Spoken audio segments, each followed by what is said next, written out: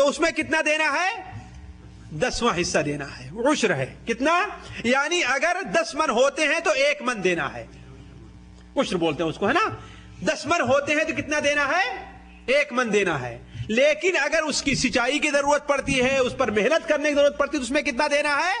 نصف عشر ہے. کتنا؟ نصف عشر ہے. یعنی 10 من پر کتنا دینا ہوگا؟ آدھا من دینا ہوگا. 10 من پر کتنا دینا ہوگا؟ 10 کنٹل پر آدھا کنٹل دینا ہوگا. 10 کنٹل پر آدھا کنٹل دینا ہوگا. تو یہ چیز ہیں جن کے اوپر زکوٰۃ ہے. یہ ایک الگ مسئلہ رہ گیا تھوڑا سا، اب اس کو بھی رکھ دیں، باقی چیزیں وہ بعد میں آئے گی کہ آیا یہ زکوٰۃ کس پر خرچ کی جائے گی.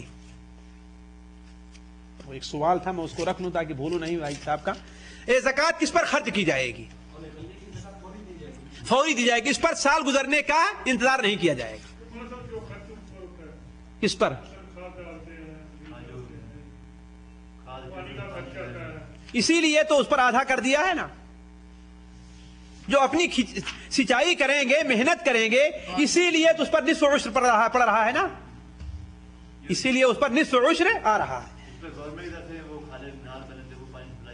بھائی یہ دیکھیے، یہ گورنمنٹ کا معاملہ جو ہے، گورنمنٹ ایک بات اور نوٹ کر لیں، گورنمنٹ جو ٹیکس لگاتی ہے اس کا تعلق زکوٰۃ سے کوئی نہیں ہے.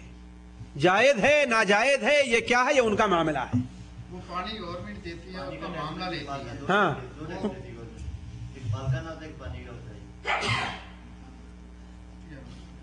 علی کل حال یہ غلے کی زکوٰۃ میں گورنمنٹ کیا ٹیکس لگا رہی ہے، کیا کر رہی ہے، یہ اس پر وہ نہیں، اس پر محسوب نہیں ہوگا. یہ زکوٰۃ کس کو دی جائے گی؟ اللہ تعالیٰ نے قرآن مجید میں 8 قسم کے لوگ بتائے ہیں. وہ کون سے ہیں؟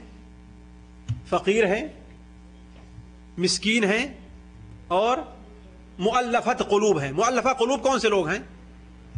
مؤلفہ قلوب ان کو کہا جاتا ہے جو نئے نئے ابھی اسلام میں داخل ہوئے ہوں، ان کا ایمان پختہ نہیں ہے، یا ایسے غالب لوگ جو جن سے مسلمانوں کو خطرہ ہے، انہیں دے کر کے ان کو روکا جا سکتا ہے. مؤلفہ قلوب. اور اس کے بعد کیا ہے؟ قرض دار جو ہیں، اپنے ذاتی خرچ کے لیے، یہ نہیں شراب پینے کے لیے اس نے قرض لیا ہے، اس کو نہیں دیا جائے گا. کچھ لوگ ہوتے ہیں نا ذاتی خرچ کے لیے، ان کے اوپر قرض آ گیا ہے کسی مصیبت سے، کسی پریشانی سے، کسی طرح، تو وہ زکوٰۃ لینے کا انہیں حق ہے، انہیں زکوٰۃ دینی چاہیے. 5واں کون ہے؟ اللہ، جو لوگ قیدی رہا کرتے تھے. قیدی اس زمانے میں غلام آزاد کرنا، اس زمانے میں جو قیدی ہیں زکوٰۃ قرض کے بدلے ہوں یا کچھ اور ہوں، انہیں جو ہے چھڑایا جا سکتا ہے. یہ کیا ہوئے؟ 5 ہوئے. 6واں کون ہے؟ مسافر ہے. مثال کے طور پر آج کل تو ظاہر بات بینک وغیرہ اور بطاقے وغیرہ بڑی سہولت ہے، لیکن آج بھی صورتحال پیش آ جاتی ہے. بسا اوقات ایک مسافر ہے، اب مثال پاکستان سے آیا یہاں پر، بہت کافی پیسہ لے کر، لیکن چوری ہو گیا ہے نا جی، اس کو ضرورت پڑ گئی ہے، تو اسے زکوٰۃ دی جا سکتی ہے، اسے زکوٰۃ دی جا سکتی ہے. اسی طریقے سے اللہ تعالیٰ کے راستے میں، اللہ تعالیٰ کے راستے میں یعنی جہاد کے اوپر جو ہے اس کو خرچہ کیا جا سکتا ہے. مجاہدین کو دینا ہے، ہتھیار دینا ہے، یہ دینا ہے، وہ دینا ہے. اور بہت سے علماء نے اسی فی سبیل اللہ کے اوپر مدارس کو بھی قیاس کیا ہے جہاں پر دینی تعلیم کا ہوا کرتا ہے. کتنے ہو گئے؟ ایک اور باقی ہے، وہ آپ بتائیں گے. پھر دوہرا دوں میں؟ نہیں، تم نہیں بتاؤ، پھر دوہرا دوں. فقیر، مسکین، مؤلفت تالیف قلب کے لیے، وہ بہت اہم ہے، تالیف قلب کے لیے ہے. اور قیدی چھڑانا ہے، اور مسافر ہے، اور اللہ کے راستے میں ہے. ہاں، اور ایک تو اور کم ہو گیا، اب 6 ہی رہ گئے. فی سبیل اللہ جہاد کے راستے میں ہے، اور ایک اور کون ہے؟ نہیں، یتیم مسکینوں میں آئیں گے. یتیم اگر مالدار ہے تو اس کو نہیں دیا جائے گا. بہت سے یتیم ہوتے ہیں نا، مالدار ہوتے ہیں، نہیں دیا جائے گا. مسکین اگر یتیم ہے تو اسے دیا جائے گا. فقیر اور مسکین، جیسے مسکین ورکشاپ والا، نام کے مسکین نہیں بھائی، نام کے مسکین نہیں. جلدی بتائے، وقت نہیں ہے.